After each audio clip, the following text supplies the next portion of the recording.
শিক্ষা প্রতিষ্ঠানগুলো আছে সেই শিক্ষা প্রতিষ্ঠানগুলোকে চলাচল অব্যাহত রাখার জন্য আপনাদেরকে ভূমিকা রাখতে হবে। এবং সেই জন্য আমার আজকে একটি পরামর্শ, সেটা হলো এখানে আমার মনে হয় ডিএমপির ট্রাফিকের জয়েন্ট কমিশনার অতিরিক্ত কমিশনার নেই।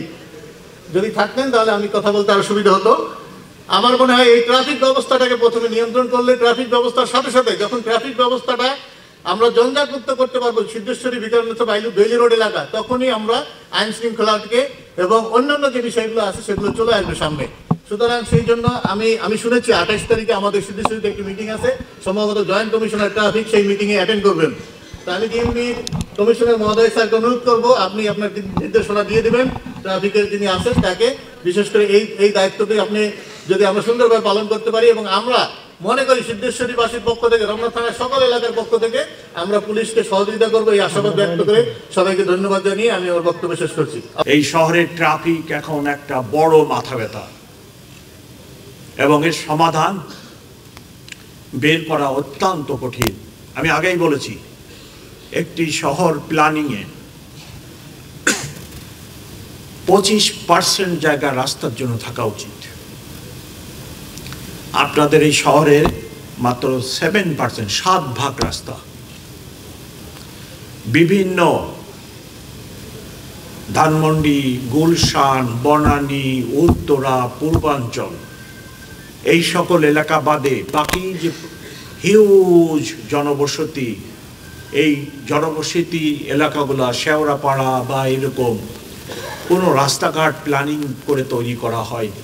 যত্রতত্র 3 ফিট, 2 ফিট, 5 ফিটের রাস্তা করে 8 তলা 10 তলা বিল্ডিং করে মানুষ বসবাস করতেছে। এখন আর নিচে নামারও জায়গা নেই। নিচে সবাই যদি নেমে আসেন সবার দাঁড়ানোর জায়গাও হবে না। তাই এই কি শহর আমরা বানালাম? অ্যাম্বুলেন্স ঢোকে না, ফায়ার সার্ভিস ঢোকে না, তা কি শহর হলো এটা? কিভাবে কি করবেন? এই জন্য ট্রাফিক একটি বড় সমস্যা হয়ে গেছে।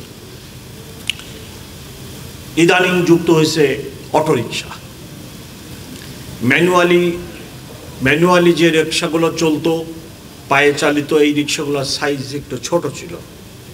অটোরিকশার সাইজটা আবার তার চেয়েও বড়, যদিও এটা কমফোর্টেবল। ম্যানুয়ালি রিক্সার চেয়ে অটোরিকশাগুলো কমফোর্টেবল, কিন্তু স্পেস তো আপনার রাস্তার বেশি নিয়ে নিচ্ছে। এবং এই অটোরিকশা এত দ্রুত গতিতে বৃদ্ধি পাচ্ছে যে অচিরেই এটাকে যদি স্টপ না করা হয় সংখ্যা, আপনারা আর কেউ ঘর থেকে বেরোতে পারবেন না। আপনি বের হয়েই দেখবেন অটোরিকশার জাম লাগিয়ে পড়ে আছে, ধরে আছে, আপনার জন্য আর কোনো জায়গা নেই। এই রূপ অবস্থার সৃষ্টি হবে। তার প্রধান কারণ একটি অটোরিকশা বানাইতে 80 থেকে 90 হাজার টাকা লাগে এবং রিটার্ন হিসেবে আপনি প্রতিদিন আপনার লাভ হয় বা রিটার্ন বেনিফিট পাচ্ছেন 500 থেকে 600 টাকা। এখন নিম্ন মধ্যবিত্ত যেনাদের 5 লাখ টাকা আছে ব্যাংকে, উনি 5টা অটোরিকশা বানায় রাস্তায় দিয়ে দিচ্ছেন, লাইসেন্স নাই, ট্যাক্স দেয় না সরকারকে, চলতেছে। ইভেন ব্যাটারিটা চার্জ হচ্ছে, এটাও অবৈধভাবে অনেক ক্ষেত্রে। তাহলে আপনি বানাবেন না কেন? সবাই মিলে এখন অটোরিকশার ব্যবসায় নেমে গেছি। আমাদের সমস্যা হলো যখন একটা কিছুতে লাভ দেখি আমরা সবাই ওটার মধ্যে ঝাঁপাই করি, পরে ওইটাকে ধ্বংস করে ছাড়ি।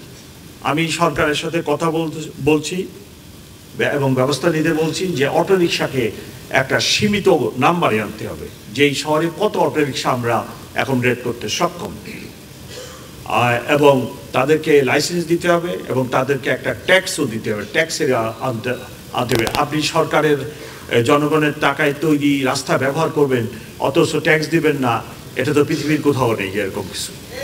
সো এই ব্যবস্থাও নিতে হবে, আদারওয়াইজ আপনারা কিন্তু আর রাস্তা থেকে বেরোতে পারবেন না।